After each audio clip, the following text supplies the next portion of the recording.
आगे बढ़ेंगे। पीएम मोदी ने ब्रिक्स बिजनेस फोरम को वीडियो कॉन्फ्रेंसिंग के जरिए संबोधित किया। इस दौरान पीएम मोदी ने कोरोना महामारी की चुनौतियों के बीच बदलते और बढ़ते भारत के बारे में विस्तार से बताया। उन्होंने कहा कि भारत ने ड्रोन, ग्रीन एनर्जी और स्पेस समेत हर सेक्टर में इनोवेशन का समर्थन किया। साल 2025 तक भारत के डिजिटल सेक्टर का मूल्य 1 ट्रिलियन से अधिक हो जाएगा। वहीं इस साल भारत की जीडीपी 7.50% रहने का अनुमान भी है। हम सबसे तेजी से बढ़ती अर्थव्यवस्था हैं और सरकार लोगों को ईज ऑफ लिविंग पर जोर दे रही है। इसके लिए पीएम गति शक्ति डिजिटल ट्रांसफॉर्मेशन और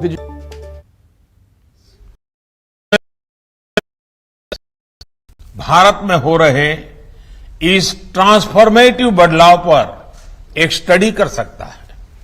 इसी तरह इनोवेशन लेड इकोनॉमिक रिकवरी पर भी हमारे बीच उपयोगी संवाद बन सकता है।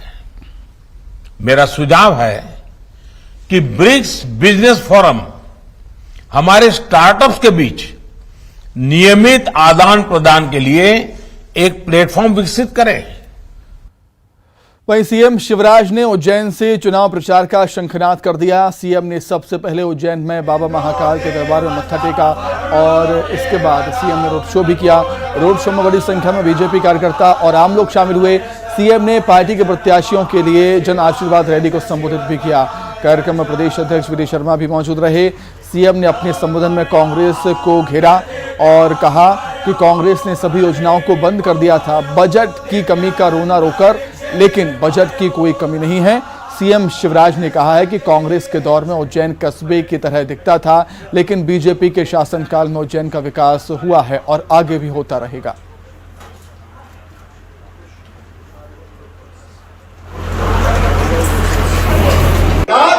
तुमने संबल योजना बंद कर दी थी।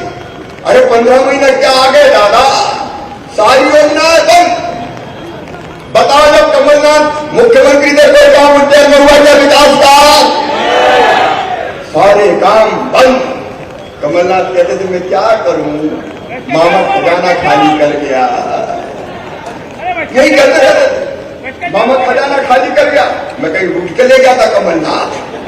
अरे मैं जब बना तब तो कोविड आ गया था, कोरोना।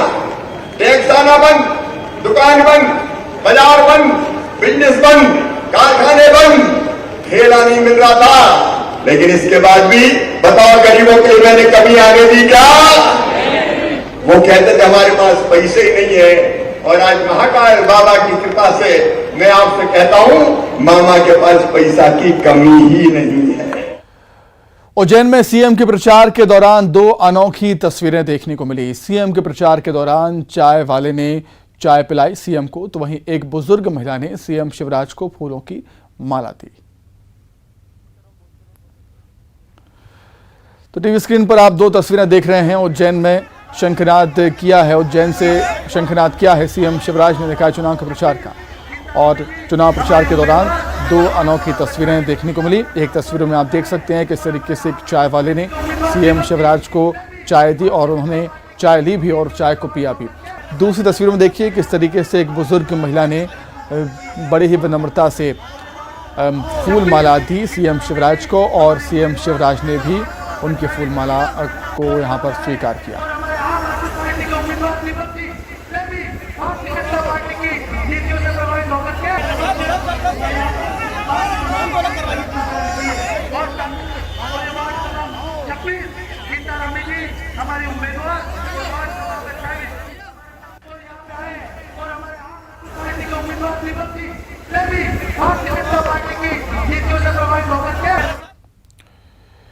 पीसीसी अध्यक्ष कमलनाथ के आवास पर भोपाल से कांग्रेस के नगर निगम वार्ड के लिए प्रत्याशियों की बैठक हुई। बैठक की अध्यक्षता पीसीसी चीफ कमलनाथ ने की और इस बैठक में पूर्व सीएम दिग्विजय सिंह, वरिष्ठ नेता सुरेश पचौरी, आरिफ मसूद, राजकुमार पटेल और कैलाश मिश्रा मौजूद रहे।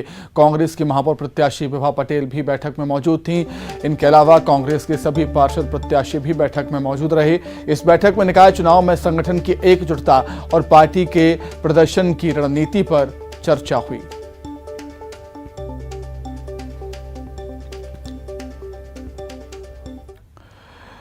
वहीं छिंदवाड़ा के जिला निर्वाचन कार्यालय में उस समय अफरा तफरी मच गई जब एक महिला उम्मीदवार अपना नामांकन वापस लेने के लिए निर्वाचन अधिकारी के सामने हंगामा करने लगी। दरअसल महिला कार्यालय में देरी से पहुंची थी, लिहाजा उसका नामांकन पत्र वापस नहीं हो सका।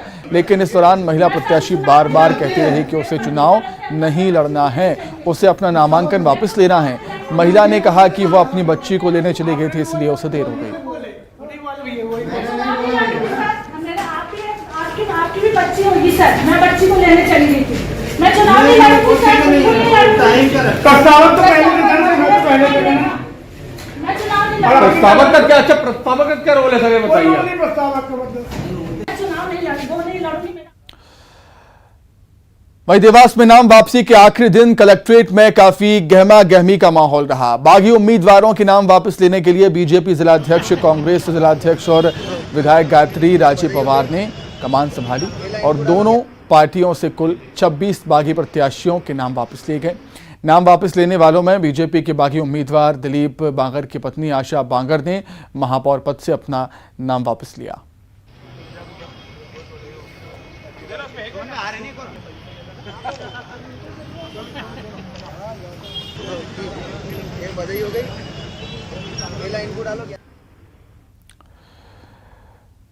मध्य प्रदेश लोक सेवा आयोग के सवालों को लेकर प्रतियोगी ही नहीं, अब सियासत में भी ये पूछा जा रहा है कि भाई ये सवाल कहां से आ रहे हैं।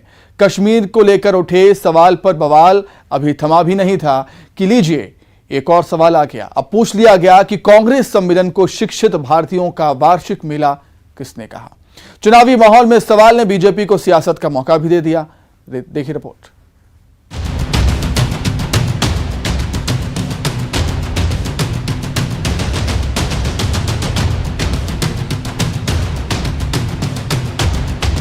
मध्य प्रदेश लोक सेवा आयोग की परीक्षा का एक और सवाल सुर्खियों में है। अभी कश्मीर को पाकिस्तान को दे देने से जुड़ा बवाल नहीं थमा था कि लीजिए अब एमपीपीएससी के एक और प्रश्न पर बवाल मच गया। पीएससी की परीक्षा में 53 नंबर पर पूछा गया सवाल, कांग्रेस सम्मेलनों को शिक्षित भारतीयों का वार्षिक राष्ट्रीय मेला किसने कहा था। कांग्रेस प्रतिक्रिया से पहले इस पर बीजेपी का बयान आया। पार्टी ने ऐतराज जताया और तंज भी किया कि आज़ादी के समय की कांग्रेस शिक्षित थी, लेकिन अब की कांग्रेस राहुल और सोनिया की चाटुकारिता वाली कांग्रेस है। बीजेपी ने परीक्षा में महात्मा गांधी से जुड़े एक सवाल पर भी आपत्ति दर्ज की है। देखिए, मध्य प्रदेश सरकार से आग्रह है कि वो पीएससी के जो पेपर बनाने वाले हैं उनकी जांच परख करे, आवश्यक कार्रवाई करे, संदर्भ से ना जोड़ते हुए जिस प्रकार के सवाल उसमें किए जाते हैं वो निश्चित तौर पर भ्रामक हैं, समाज में भ्रम पैदा करने वाले हैं, समाज की अस्मिता और ताने बाने को तोड़ने वाले हैं। कांग्रेस तब की कांग्रेस और अब की कांग्रेस में जमीन आसमान का अंतर है। तब की कांग्रेस महात्मा गांधी की, गोखले की, तिलक की कांग्रेस थी। आज की कांग्रेस सोनिया, राहुल, प्रियंका की कांग्रेस है, चाटुकार और चापलूस कांग्रेस है और एक खानदान की चापलूस कांग्रेस है। इसलिए तब की कांग्रेस से अब की कांग्रेस को जोड़कर भ्रमपूर्ण प्रश्न करना आपत्तिजनक है। मुझे लगता है कार्रवाई होनी चाहिए। कांग्रेस सम्मेलन को शिक्षित भारतीयों का वार्षिक राष्ट्रीय मेले के सवाल पर कांग्रेस का बयान कि यही तो कांग्रेस का गौरवशाली इतिहास है, लेकिन बीजेपी को यह सलाह भी कि पार्टी सियासत करने के बजाय एमपीपीएससी के चेयरमैन का इस्तीफा ले। पीएससी परीक्षा में सभी तरह की व्यवस्थाओं के लिए पीएससी चेयरमैन जिम्मेदार होते हैं। पीएससी के प्रश्न पत्रों में राष्ट्र विरोधी प्रश्न पूछे गए, उसके बाद भी पीएससी चेयरमैन पर कार्रवाई न करके भारतीय जनता पार्टी के नेता उल जलूल राजनीति कर रहे हैं। कांग्रेस पार्टी का गौरवशाली इतिहास रहा है और वर्तमान भी गौरवशाली है। ऐसे में कांग्रेस के गौरवशाली इतिहास के प्रश्न जब भी आते हैं, भाजपा के नेताओं की पीड़ा समझी जा सकती है। एमपीपीएससी का प्रश्न पत्र सियासत का अखाड़ा बना हुआ है। पहले कश्मीर, उसके बाद गांधी और अब कांग्रेस सम्मेलन को शिक्षित भारतीयों का वार्षिक मेले के संदर्भ का सवाल। क्या ये सवाल किसी सियासी मकसद के साथ प्रश्न पत्र का हिस्सा बन रहे हैं? सवाल ये भी कि इस मामले में अब तक की गई कार्रवाई क्या काफी है? भोपाल में अनुराग श्रीवास्तव के साथ bureau report, news 18 Madhya Pradesh, Chhattisgarh.